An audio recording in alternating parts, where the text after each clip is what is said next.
folks, so here we are with episode 2. Done very quickly after episode 1, I have to confess. Have to do it kind of that way to make sure that there's a bit of momentum going. So I'm going to talk about a thing called L brackets. So this is an L bracket because it looks like an L. But what it is it's just a way of allowing you to very, very quickly get your camera onto a bracket. So this normally lives on the camera. Now this one's a bit finicky because there's a little nut that sticks out here to protect it. So you have to kind of put it in place and then lock it. Excuse me. But the next thing is that you can then flip it. I did this video already, so I've had to do it again because I kept putting my hand up in the air.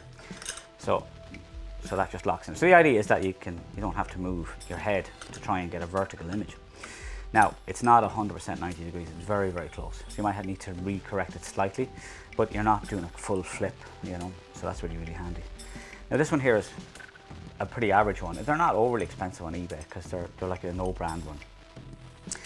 But it fits great on the Canon, and I quite like it on the Canon, but it's huge on the Fujis, even on the X Pro 1. So what I went looking for, I saw on a forum that someone had something like this and said, yeah, I got one, just got one on eBay, no more details. So I went searching.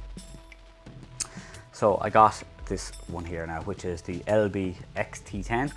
It's a newer branded product, Neewer.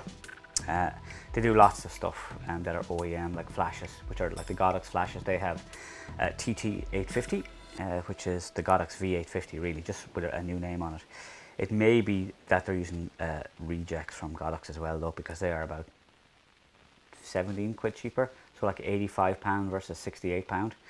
So this is a dedicated bracket. So like I say, it slides in and locks in place. Now this one is a little bit easier to use than the other one because it will actually slide in, even if it's only open marginally. And then again, for your 90 degrees, it slides back in there and locks. Now, what's really, really handy about this versus the kind of generic one is that this one here has all of the battery doors are accessible. So like this is the AV door and stuff, and then the battery door with the camera and card, that's accessible there. So you don't need to ever take it off. The other great thing as well is that it has this raised area to give you a little hand grip, so it gives a better feel to the camera. It does make it a much heavier camera, but considering how light the camera is in the first place, it's not that much of a jump. So that one I think was about $25. There is a Fuji branded version of it, and the Fuji one is about, I think, £89, or maybe it's $89. Big difference. But this functionally is perfect. Right, there's also one by, I think it was Fotga, F-O-T-G-A, and that is for the X Pro 1. Does exactly the same thing with the X Pro 1. A little soft button on the X Pro 1 as well there. I might put it on the X-T2, haven't decided yet. And this might get infrared converted at some stage as well. I have a Canon, will be a Rebel, but it's a 400D here that I converted a while ago with Advanced Camera Services in England. So again, with this one, the battery door is accessible.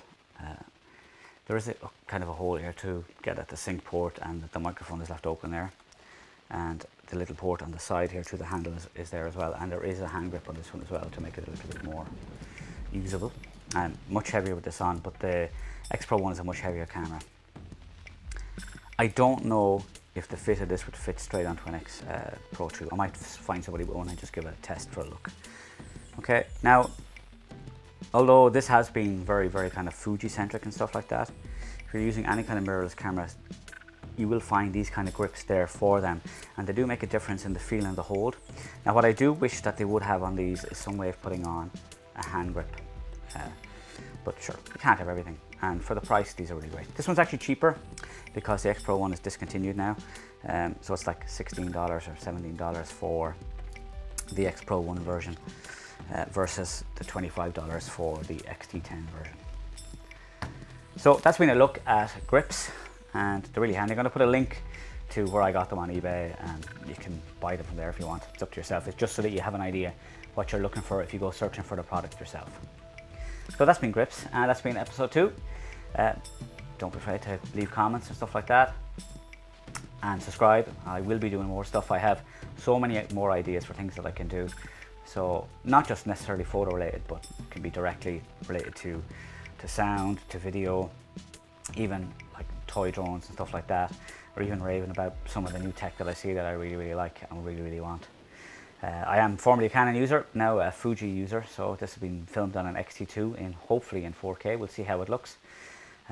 We'll see how in focus I am because of the fact that I've moved backwards and forwards a couple of times. So please do subscribe. All right, bye.